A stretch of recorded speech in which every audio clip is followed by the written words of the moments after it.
네, 여러분, 안녕하십니까? 지금 헌법재판소에서는 도대체 무슨 일이 벌어지고 있을까요? 윤석열 대통령 탄핵 소추안에 대해서 재판관 8명이 거의 매일같이 평의를 계속하고 있다. 주심 재판관이 정형식, 윤석열 대통령이 임명한 재판관이 주심입니다. 그래서 윤석열 대통령이 임명한 정형식 재판관이 윤석열 대통령 탄핵 소추에 또 주심을 맡고 있다. 뭐 이런 참 기이한 그런 풍경이기도 한데 아무튼 문영배 헌법재판소장 권한대행 뭐 양쪽이 지금 어떤 그 이번 사안을 놓고 서로 대립하고 있는 그 양쪽 축이 아니냐 뭐 이런 분석도 일부 있습니다만 지금 벌어지고 있는 일들에 대해서는 사실은 우리가 넘겨짚는 얘기도 자제를 해야 되고 함부로 예단을 하는 일도 해서는 안 됩니다. 정확하게 말하면 잘 알 수 없다. 이렇게 말하는 것이 정확하겠지요. 잘 알 수 없다고 말하는 것이 잘 알고 하는 정확한 말이다. 이제 이런 역설적 표현도 가능하겠습니다만은 그러나 가장 가까운 지난 박근혜 전 대통령 2017년 때 그때는 헌법재판소가 어떤 과정을 통해서 최종적으로 결정을 내렸는지 그때 그 과정에 참여했던 사람들의 말을 지금 돌아보면 지금 헌법재판소도 그 비슷한 과정을 겪고 있을 거라고 추정은 해볼 수가 있는 겁니다. 이것이 가장 정확한 추정이 아닌가 저는 이제 그렇게 보는데요. 그래서 그 내용을 좀 살펴보겠습니다. 오늘 아침에 김창균 조선일보 논술주간이 이제 그런 내용을 아주 구체적으로 이렇게 쭉 설명을 한 칼럼을 쓰기도 했는데 여기에 저의 의견을 덧붙여서 좀 말씀을 드려볼까 합니다.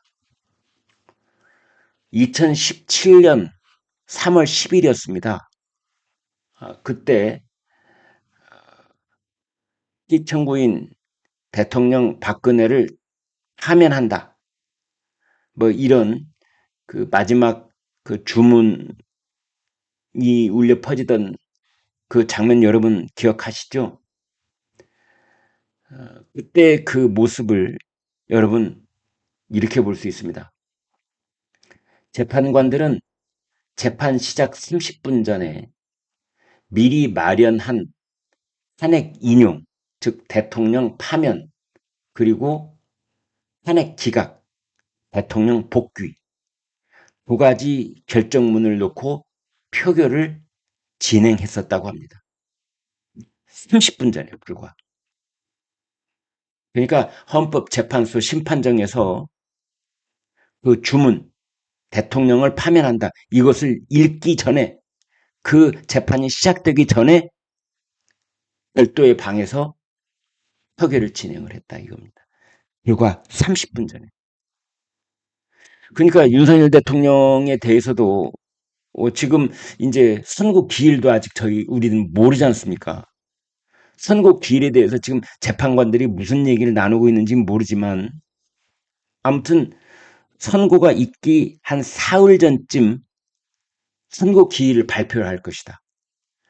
다음 주로 넘어가서 그 발표 날짜가 3월 14일이라고 가정을 해 본다면 3월 11일쯤 화요일이나 수요일쯤 이제 공지를 할 것이다. 누구한테? 청구인은 국회와 피청구인인 대통령 측에 이제 공지를 하는 거죠. 언론에 공지한다는 뜻이 아니고 언론도 다 당연히 알게 되는 거지만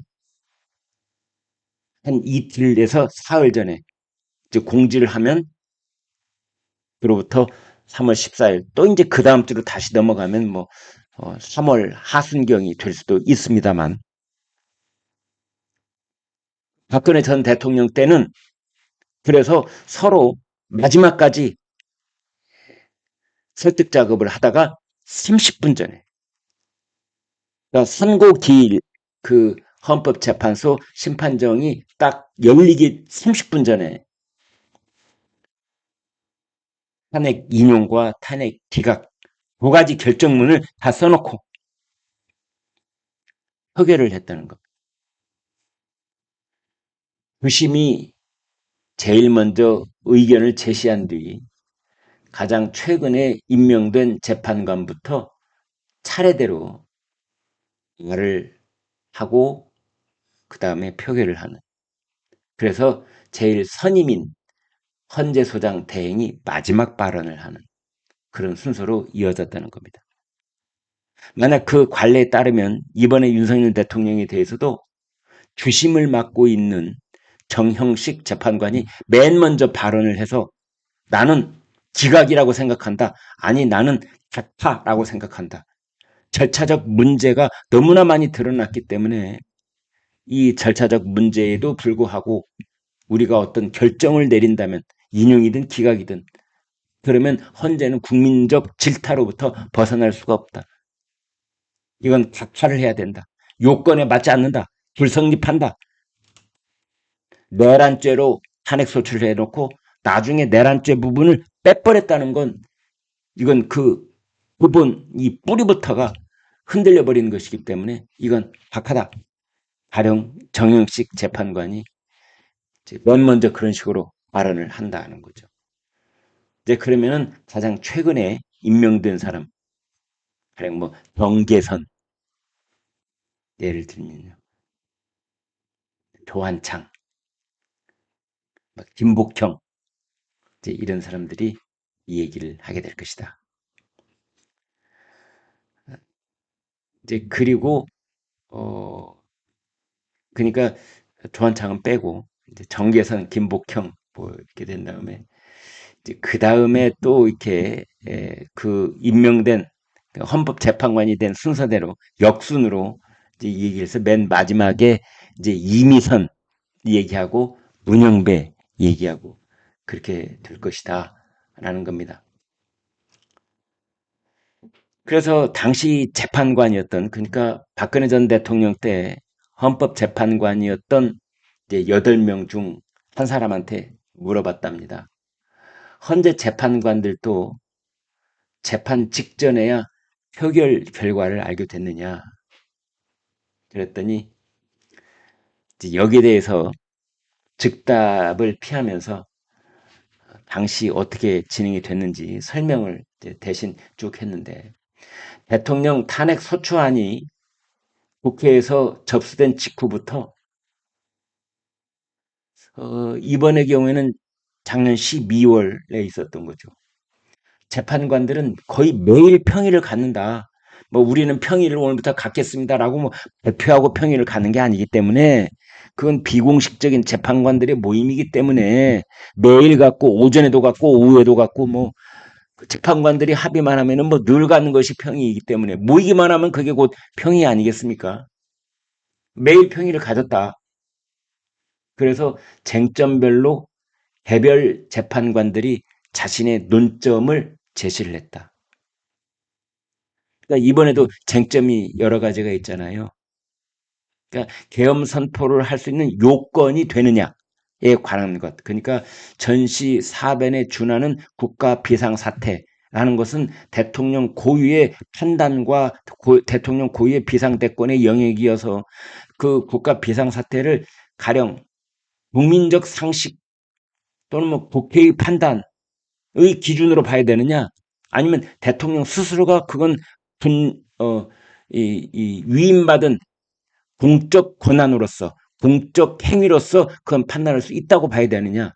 이게 첫 번째 쟁점이 되겠죠. 두 번째, 국회의원들을 끌어내라고 한 적이 있느냐.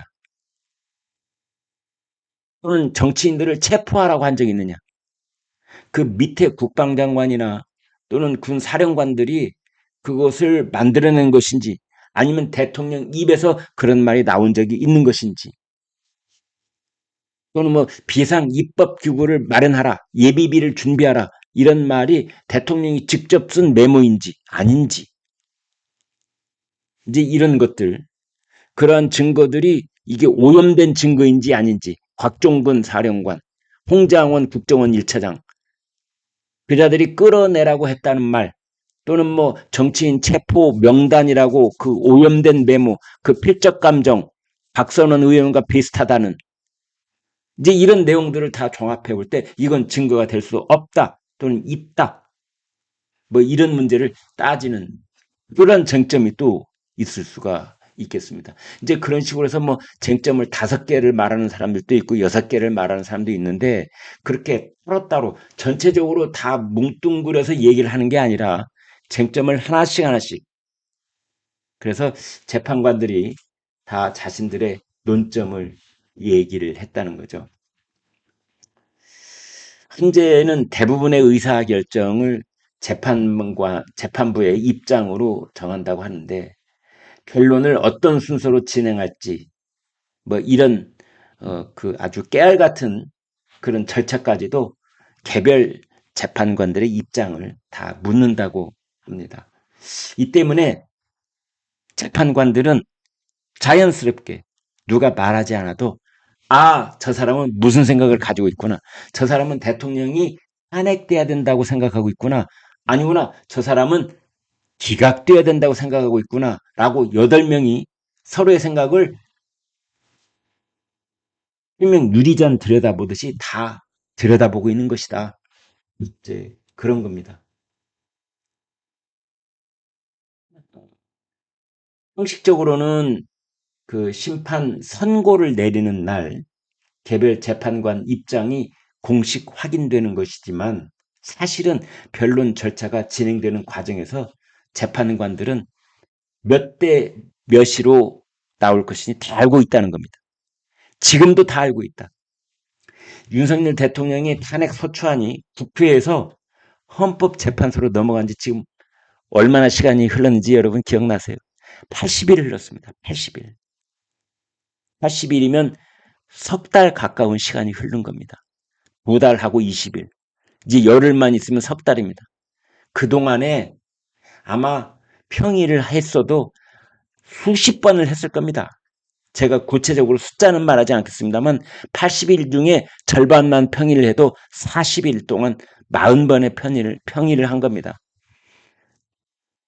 한 사안을 놓고 40번을 만나면 그러면서 돌아가면서 계속 발언을 한 사람도 빼놓지 않고 발언을 하게 되면 상대편 속생각 모를래야 모를 수가 없는 거죠. 그래서 지금 헌법재판관들은 이미 다 알고 있을 것이다. 뭐 머리를 맞대고 그 아까 말한 이제 쟁점을 토론을 하고 이제 이런 것들이 다 지금은 거의 결론이 나 있다. 탄핵 찬반에 대한 국민 여론 한 5대 4 정도로 굳어져 있지 않습니까? 그것도 등락을 거쳐서 지금 이제 안정화 단계에 접어들었다. 이렇게 볼 수가 있는 거고요. 그래서 이 문제만을 심사숙고해온 재판관들의 입장은 진작에 결정이 다 나 있다라고 보는 것이 합리적일 겁니다. 지금은 결정문 쓰고 있다고 보면 됩니다. 결정문을 2가지로 씁니다. 지난번에도 그렇고 이번에도 그렇다고 저희가 보고 있는 거지요. 그래서 이번에도 역시 대통령을 파면한다. 탄핵소추를 인용한다. 이 결정문 하나 쓰고 있고 또 이쪽은 대통령 탄핵소추를 기각한다. 대통령은 복귀한다.